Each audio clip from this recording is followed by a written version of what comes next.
I am Symphony, I am Clarissa. and we're going to be talking about Books. and 2023. We're going to do some reflections, basically. We love it, and you're just going to be here to listen. Love that for you. All right. So, my first book that I got is Educated by Tara Westover. It's a memoir, basically a story about her life and how she grew up in a Mormon survivalist house and then how she break away from the family and also the doctrine that she has been taught with. And it's a process of education. Love it. Love that. Love it. It's really good. I really recommend it. I finished this in a week. So, Okay. Next for me, it's called The Dangerous Duty of Delight by John Piper. So the cool thing is it's very controversial, and it's in a good way, because the back description says Jesus is not safe, but he is satisfying. It's really like, wow, makes it kind of think, now and I I wanna love read it. it. I haven't read it, but I got it for $1, so I'm happy about that. $1, people. $1. And then the next one, I got Ethics 101. What is it about? Pretty straightforward. And I got this for sale for $7. And I've been eyeing this for a pretty long time, so pretty good. Nice. Next for me is it's called The Easy Schmeezy Guide to Hebrew, because I'm currently learning Hebrew, and I got it also for $1. And I feel like it's cool because it starts off with like the Hebrew alphabet. It goes through like commonly used phrases in Hebrew that you might need when you visit. So that's gonna be fun. So our first question for 2023 is, give one of your favorite memories from 2023. You can go first. One of my favorite memory from 2023 is a hike I did in the summer in Saratoga. And let me just pull out the place, what it's called, because I forgot. It's Castle called Rock. Castle Rock State Park. It was really beautiful. I went to the peak and oversee the whole like mountain range. It was pretty. Nice, nice. Love that for you. For me, would probably be the my entire internship in Texas. I can't really summarize, but my favorite part about that is I got to watch a rodeo, which is like the best thing in the world, one of the things in my bucket list. And I got to meet and have my first ever spiritual mentor, which was like something that I have been praying for such a long time. Her name's Susan, and she's so sensitive to the spirit, and she has motivated me to be sensitive to the spirit myself and be more willing to pray for people. Shout out to Susan. Shout out to Susan. Okay, next book 3 Next and book. 4. I got this, A Man for All Season. It's by Robert Bolt. It's a classic, and I know this book from Peter Crave's lecture on books that you have to read before you die. So I got it, people. Before I die, I'm gonna read this book, and I got this for $1. So Golly, what a good deal. Love that for us. Next book for me is an Enneagram Type 2 book by Beth McCord, and she's an Enneagram coach. The reason why I bought it is because it's coming from a Christian perspective, and I also got it for $1. I already started reading it, and it's been really interesting. As a Type 2, I just need to understand myself better because it helps defeat my overthinking, which happens every day. Love that for us. the next one is The Soul of Black Folk by Webb Du Bois, basically. Mhm. And this is also another classic. I think it's part of my reading for next year, but I'm not sure if I buy the right edition. But it was $2.50, and so I was like, why not? Nice. Next is called The Sacred Search by Gary Thomas, and I got it for $5. I don't remember where, but basically it says here, don't get married until you read this book. Ooh. So the questions are like, what if being in love isn't a good enough reason to get married? What if dating isn't about finding the one, but about serving the one who loves you most? Oh my gosh, girl. We're gonna get some revelations out of here. So I feel like if you're in a relationship, if you're single, Get this book. you should get this book and Get read this it. book.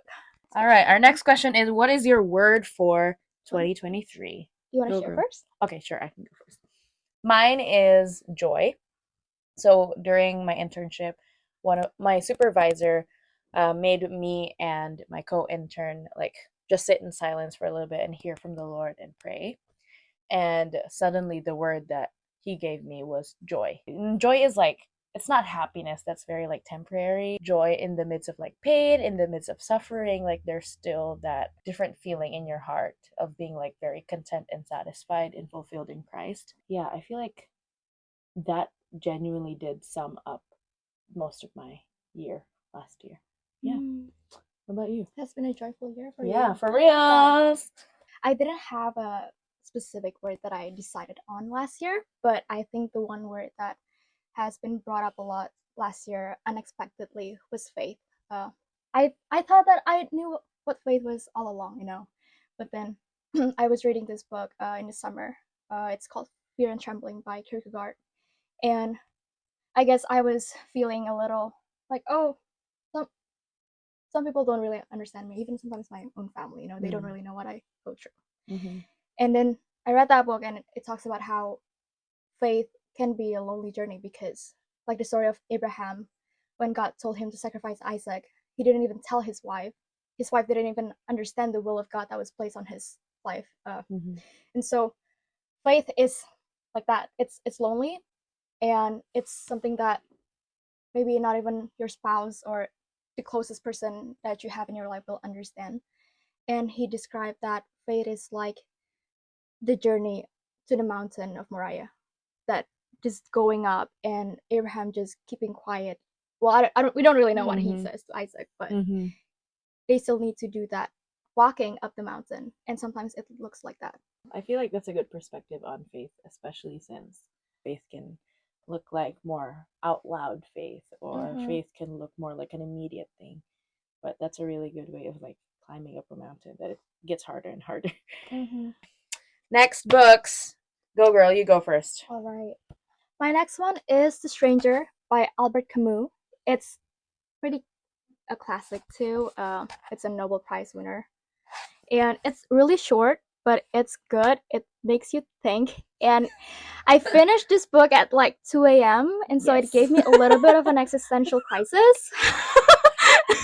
Or I was just like, wow. I mean, okay, Camus. She brought that upon herself. I did, but it was good. It was about how life is just a pulling of meaning and meaninglessness. How we always try to find meaning, but at the same time, like in Ecclesiastes, it's meaningless. So like, how do we grapple with that? Yeah. Wow. My first one it's called Who Does He Say You Are? Women Transformed by Christ in the Gospels by Colleen C. Mitchell. What like piqued my interest was that it focuses on the women in the Bible and goes like into like a deep dive into each one's lives. And there's like a particular kind of prayer that you can pray after each chapter with regards to their character and how they were presented in the Bible. And I just love the representation, Let's go, women. The next one, I have Atlas of AI. It's pretty thick, but basically, I think this year I'm gonna do some stuff with AI. And I was like, I need to know what AI is about and also the history behind AI. So I thought, why not? That's really cool. And it looks cute. It's by Kate Crawford. Okay. Next is something that I also got for $1. It's called See the Good by Zach Wendell. And the subtitle is Finding Grace, Gratitude, and Optimism in Every Day. But it really shows you different ways to kind of live in this world with a more biblically positive perspective, not like the toxic positivity way that everything is happy, everything is good. Next question. What is a life lesson that you learned from 2023? We were intentionally made by God for community, because sometimes, like personally, and I feel like a lot of people right now, we always want to be independent, and there are good things that come with being independent, because you get to look after yourself as an adult. It's just something that you have to learn. But he also made us for community so that we can be interdependent, not codependent, but interdependent, that we carry each other's burdens, and we are gifted with different things to complement each other, kind of. And I mean, it's also part of the two greatest commandments, which is like love your neighbor as yourself, after loving God with all that you are. I feel like it's really important to know and see and be aware not just of how people can help you, but how you can contribute to people's lives. And I feel like that's really good to just be aware that you're not the only person in this world. You know, that there are people out there that God created you to interact with and form relationships with. For me, I think it started with this book. It's called For the Life of the World by Alexander Skememon, I think. Mhm. And basically, he talks about the Eucharist, the communion, the wine and the bread, and about how God became human and how he redeemed the world and he redeemed whatever is unholy and whatever is mundane Mm. to really become a part of him, to become the extraordinary. And you might wonder what are all of these theological thoughts equate into my life lesson. I would say that it changes the way I see my day-to-day life. It also changes the way I see art, and I think it's just the idea of how everything is supernatural. We only say that something is natural because it's something that we usually see every day, but really it's spiritual. And even just a painting of fruits or a painting of something really you might think insignificant, everything reflects the glory of God. And so I think it's like taking my mundane life, my day to day, and really seeing that as, oh, this is something that the Lord has made and it is good, it is spiritual, and the spiritual happens in the ordinary, like everything is holy Mm. in a sense. So yeah, there's not really a dichotomy between life and between God and the spiritual high moment. Mhm. The spiritual practice is right at this time, at Mm. this minute. So And that's also like relevant to what I've learned about how everything is always happening in the spiritual realm, and we just don't see it, but something is. Okay, so this one is by Clarissa's suggestion. She apparently has read it. It's called Abba's Child by Brennan Manning. So the cool thing is also last year I feel like one of the characters of God, like the characteristics of God that He has been emphasizing throughout my life, but particularly in 2023, is that He is Abba Father. So I'm so excited to read this. I don't know. What do you feel about it? it was really good. It addresses imposter syndrome and it addresses anxiety. So it's like Very things accurate. that you kind of know it's there, but Mhm. then he talks about it in a loving way, sort of like Mhm. this imposter syndrome self is like you trying to protect yourself, and Mm. therefore don't like bash it off completely. Like Mm. talk to yourself in love. I love it. That's so Yeah. good. The next one I have Ethics by Dietrich Bonhoeffer, The subtitle on the back is the seminal reinterpretation of the role of Christianity in the modern secularized world. love that. So Really interesting. interesting. It's just pretty thick, so it will take me a while, but But she it's will really good. finish it in like Yeah. a week or something. But but the book that I wanted to read was The Cost of Discipleship by this author, but this one was the one I found, and I thought, why not? Okay, next for me is called Wired for Love. It's a bit wet. I don't know why. Maybe because it rained. But it's called Wired for Love by Stan Tatkin, and he is, I think, he has a PhD. He's a clinician and he has a doctor in psychology. It talks about like how understanding your partner's brain and attachment style can help you diffuse conflict and build a secure relationship. And honestly, it's been so good. I've highlighted so many things in this book, and it's honestly very helpful because it's not just for romantic relationships, but like any relationship that you have, and it helps you better understand people and form more secure relationships with your friends, with your family, and it really gives you an insight about yourself as well. So it's not always just understanding other people, but how do you interact? Maybe you expect other people to keep adjusting for you, but you're the one who needs correcting. So I'm just saying, I'm just saying. I'm not coming to attack any of y'all. Tackle it. But yeah, okay, go girl. Okay. The next one is the Book of Longings by Sumon Kid, and I think it's a fiction. It's a Christian fiction, and I got this for $1, and I thought I was like, it's been in my reading list for the longest time. So I found it for $1. Nice.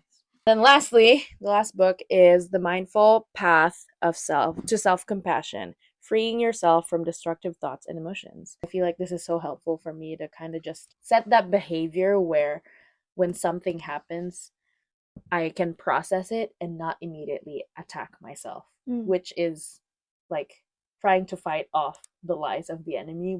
I feel like self-compassion is really important for me to also be able to receive God's grace in my life. The way you talk to yourself matters to God. Yes. Correct. Finally, you have one more book to share. Well, I have 3 more. Yeah. But you can share all of them. I can Go share girl. all of them. I'll do this one last, but I got a journal basically. Like a dotted journal. So cute. We got So it from a cute. thrift bookstore too. So pretty. And then I have another one. It's writing ideas. Nice. So it just gives you prompts and space for you to reflect. Love it. And then the last one, I bought it on Amazon, but I ship it to my friend's house. And basically, this is by Wyman, one of my favorite poets, and it's a signed copy. It's a signed copy. Oh my word. My friend got the signature for me. Thank you. So, last 2 questions is that what are you grateful for 2023? For me, I'm really grateful for God's provision and favor all throughout last year. So if you guys don't know, I just finished my entire college life this semester. Amazing. So I'm officially unemployed for the next month because I'm temporarily working at Biola in February. So that's exciting. I really have seen God's provision because I can't imagine how he brought me through the entire undergraduate life here in the US, especially with how much it costs and living away from my family and having to work multiple jobs while I'm a student and having so many different adjustments to go through. But I really have seen God's provision and favor. It's literally not me at all. It's just him using me as a vessel to really show his goodness. And I get to glorify him, and that's the best part about it, that I get to experience all of these things and bring glory to God at the end of the day. Funsies. What about you, girly? That was an accomplishment to graduate. For real. Congratulations. Thank you. Yeah. It was hard. Can't wait. Oh my gosh. I am grateful for, I guess, relationships in my life. This year, I think the dynamic of relationship has changed, but I think it changed for the better. It's a deepening of relationships, and also it's relationships that are life-giving, and also finding my tribe. I didn't know I can do that, and so I was like, this is cool. Love that for you. And also God's providence. Yeah, I think there were some really magical things, miraculous thing happen for this next semester where I just got scholarships, let's scholarship go. that I didn't expect. Girl, I love it. Thank you, Jesus. So yeah, I mean God's providence, also His providence in for my soul.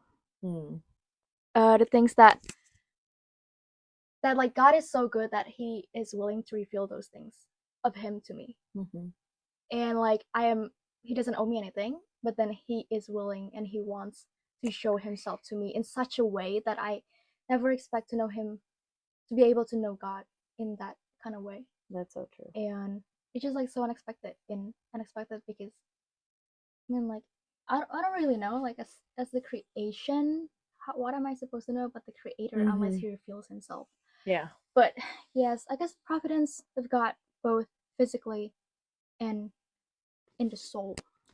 You brought up a good point that he's not required to do anything really, but he willingly pours out, and that's grace, So one of the cool things that I learned also is that grace is not just getting something you don't deserve, but it's you deserve the worst actually, but you got the best instead. So it's wow. So that really turned my perspective around to see how great that grace is, and I just love it. It's not just you become a free man from being a prisoner, but you become a child. Yeah, you become literally a child of God. That's just crazy to think about. Just sit for a minute and just process that. It's so crazy. Okay, and then lastly, our question would be, what are your prayers and hopes for this new year, the 2024? Uh, Go, girl. I think we talk about is how both of us tends to overthink. Let's go, Overthinkers Club.